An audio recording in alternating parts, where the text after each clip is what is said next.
अस्सलाम वालेकुम नाज़रीन, FB वेब टीवी में एक बार फिर से खुशामदीद। मैं हूं आपके साथ साइमा वहाब। नाज़रीन, आज की इस वीडियो में हम बात करेंगे बाजरे पर। जी, आप सोच रहे होंगे कि बाजरा ये तो कोई ख़ास टॉपिक नहीं है, लेकिन जब आप जानेंगे कि बाजरे की अफादियत क्या है तो आप भी बाजरा खाने पे मजबूर हो जाएंगे और बाकी जो दीगर अनाज के जो अक़साम हैं उसको आप तर्क करके बाजरे को खाना प्रेफर करेंगे। तो आइए इस वीडियो में हम जानते हैं कि बाजरे में ऐसी क्या जो न्यूट्रिशन वैल्यू है जिसको हम आज डिस्कस करेंगे। नाज़रीन, बाजरा अनाज का ही एक ग्रुप है जो कम ज़रखेज़ और ऐसी ज़मीनों में उगाया जा सकता है जहां फसलों के लिए पानी दस्तयाब नहीं है। बाजरा एक ऐसा अनाज है जो कई तरह से खाया जाता है। इसे दलिया और चावल के मुतबादल भी इस्तेमाल किया जाता है। बाजरे की मकबूलियत को बरकरार रखने के लिए अक़वाम मुत्तहिदा ने 2023 को बाजरे का बैनुल-अक़वामी साल करार दिया है। दिसंबर 2022 में एक तकरीब में अक़वाम मुत्तहिदा के फूड एंड एग्रीकल्चरल ऑर्गेनाइजेशन के डायरेक्टर ने बाजरे की ग़िज़ाइयत और छोटे किसानों को बाख्तियार बनाने, ग़िज़ाई तहफ़्फ़ुज़ के मसाइल से निपटने और पायदार तरक्की के हुसूल में बाजरे के मुनफरिद किरदार के बारे में बात की थी।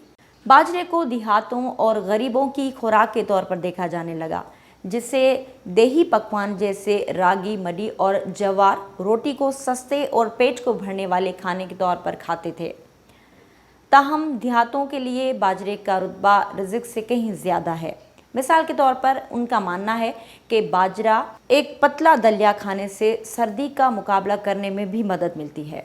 माहिरीन ग़िज़ाइयत ने यह कहा है कि बाजरा ग्लूटेन से पाक होता है, जबकि इसमें प्रोसेस्ड गेहूं और चावल के मुकाबले में आयरन और कैल्शियम की सतह भी बहुत ज़्यादा होती है और वो फाइबर से भी भरपूर होते हैं जो उन्हें ब्लड शुगर को कंट्रोल करने या इंसुलिन की मुदाखलत को इंतज़ाम करने की कोशिश करने वालों के लिए एक अच्छा इंतखाब है।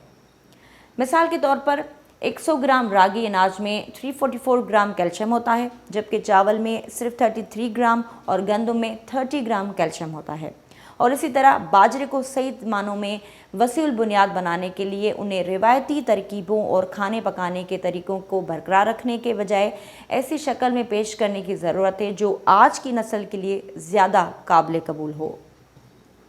जी नाज़रीन, आपने बाजरे की अफादत के बारे में ये वीडियो देखी और हमारी भरपूर कोशिश होती है कि इस तरह की इन्फॉर्मेटिव वीडियो जो हमारी ग़िज़ाइयत से रिलेटेड हैं वो आपके साथ शेयर करें और आने वाले वक्त में हम इसी तरह ग़िज़ाइयत से भरपूर जो हमारे रोज़मर्रा के खाने हैं उसमें क्या चीज़ हमें इंक्लूड करनी चाहिए, इस पर हम मज़ीद वीडियो भी बनाएंगे। और आप अगर चाहते हैं कि हम किसी स्पेसिफ़िक टॉपिक पर वीडियो बनाएं तो कमेंट में हमें ज़रूर बताइएगा। इसी के साथ अपनी मेज़बान साइमा वहाब को दीजिएगा इजाज़त। अल्लाह हाफ़िज़।